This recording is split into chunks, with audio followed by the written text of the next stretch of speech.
Hello, good evening. I'm Director of Tate Modern, Frances Morris, and we're here in London in our Turbine Hall, where I'm joined by the ORA Singers for a very special live performance. I'd like to make a special welcome to SUZI DIGBY, ORA's Artistic Director, who is conducting tonight. We're going to begin with Thomas Tallis' Spem in Alium, written in the late 16th century, not far from Tate Modern in Greenwich in South London, so a kind of local artist. It is without question one of the most iconic works for human voice ever written.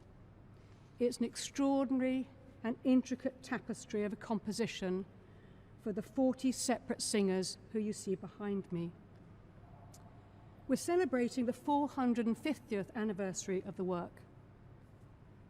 Tate Modern and ORA Singers are hosting a unique, socially distanced live stream from the Turbine Hall. The performance was originally scheduled for May 2020 to mark the 20th anniversary of Tate Modern. And of course that cannot take place as originally intended. Part of that would have been a collaborative performance with local choirs. But tonight's live stream program felt like the best possible alternative because, of course, although we've worked very carefully with COVID restrictions, which in fact have created this beautiful, almost sculptural installation, shifting our digital to a digital platform means that we can actually open up the performance to reach the widest possible audience.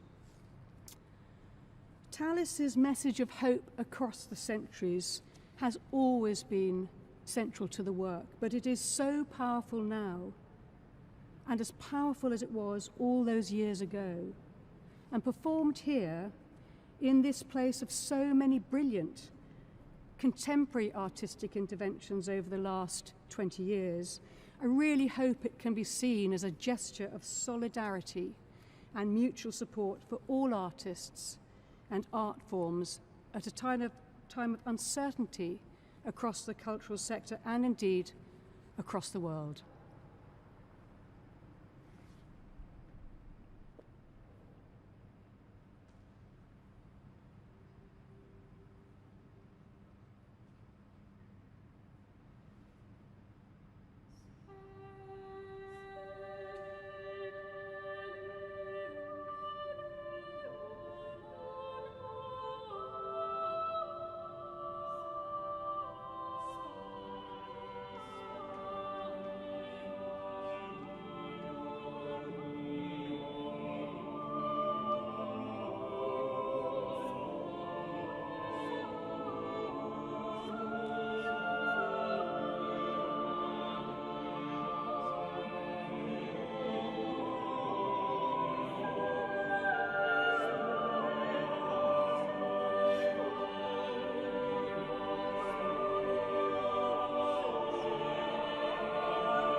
Hello, my name is Hannah Cook and I am one of the ORA Singers who you are watching this evening.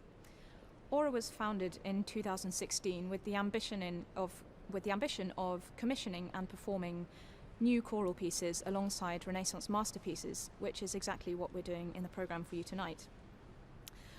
It's a pretty amazing occasion for us all to be in this fantastic building and with our colleagues again. For some of us, this is really the first time making proper music in over 6 months, so it's been quite an emotional day and actually a little overwhelming as well. I think the last 6 months have been incredibly difficult for everyone in lots of different ways. For musicians, there's been a loss of income and livelihood, but also something deeper than that. I remember trying to practice at home early on in lockdown, and whenever I did, I found myself in tears, and actually I think I was just overwhelmed with the grief of what felt lost at that time, which was not just my work, it was also my colleagues, the hilarity and support that they give to each other, but also more than that, the extraordinary privilege of coming together, doing something with just our voices that was so much more than the sum of its parts, and that somehow managed to have the power to transform and transport the days of the people who had come to listen to us. Spem and Alium has a message of hope, and it gives me a lot of hope to be here today, and I would just like to say a huge thank you to everyone who has worked incredibly hard to get this slightly mad event off the ground. Thank you. Spem ends with the text, Respice humilitatem nostrum, regard our humility. I think we've all been humbled by the experience of being silenced and separated over the last 6 months, to see actually just how vital music, community, singing and the expression of beauty is to all our lives. Those are the things that make life worth preserving and worth living. Where Spem and Alium is grand and impressive, William Byrd's Ave Verum Corpus, which you'll hear next, might seem a little underwhelming by comparison, but actually I think it's one of those works which is so exquisitely formed in an understated way that it's easy to miss just what a fantastic piece of writing it is. From the opening homophonic sections regarding the true body on the cross, Byrd moves seamlessly into a deeply personal and imploring "Have mercy on me" as the voice parts go in their separate ways. It's a true jewel in the crown, and I hope you will enjoy listening to it.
Hello, my name's Roderick Williams and I'm the composer of Ave Verum Corpus Reimagined.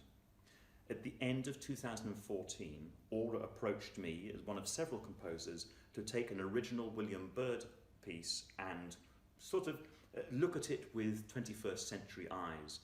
And this was a piece that I knew as a boy treble, 8, 9 years old or whatever, when I had no idea what the Latin text meant or anything like that. But I certainly was absorbed by the sounds of it, particularly the scrunchy harmonic clashes. I really loved those.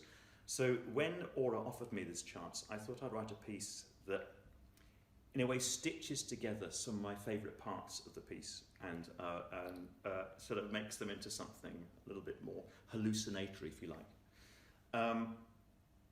I'm really sorry that I can't be at the concert in person because the Tate Modern, the Turbine Hall is such an incredible space, and just to be present in the room to feel the air vibrate with so many voices, particularly now, to celebrate so many people singing together is something that that is really important and that I'm kicking myself that I'm going to have to miss.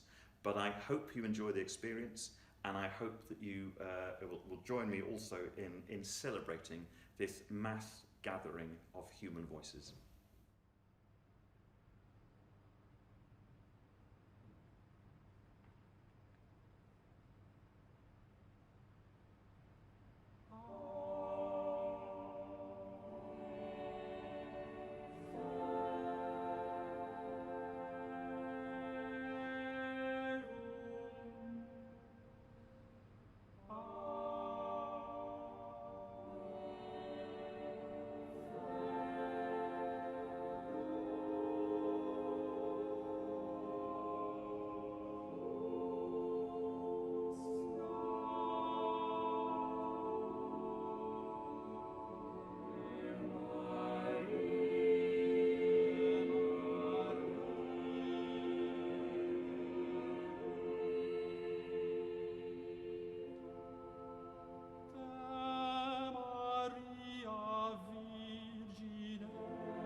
Hello, my name is James MacMillan. I'm the composer of this 40-part motet Vidi Aquam, which is about to be performed. I'm sorry I can't be with you tonight at the Tate, but I'm sending you this pre-recorded message from my home here in North Ayrshire in Scotland. I was asked to write a companion piece to Tallis's great 40-part motet Spem and Alium, so my piece is a kind of homage to this wonderful piece of music. It feels delightful to hear the ORA Singers sing this work. I've heard their beautiful recording of it, and I'm so looking forward now to hearing this live performance at the Tate tonight. Best wishes from me, James MacMillan. I hope all goes well tonight. Now we're going to hear Vidi Aquam, I Saw Water Flowing from the Right Side of the Temple.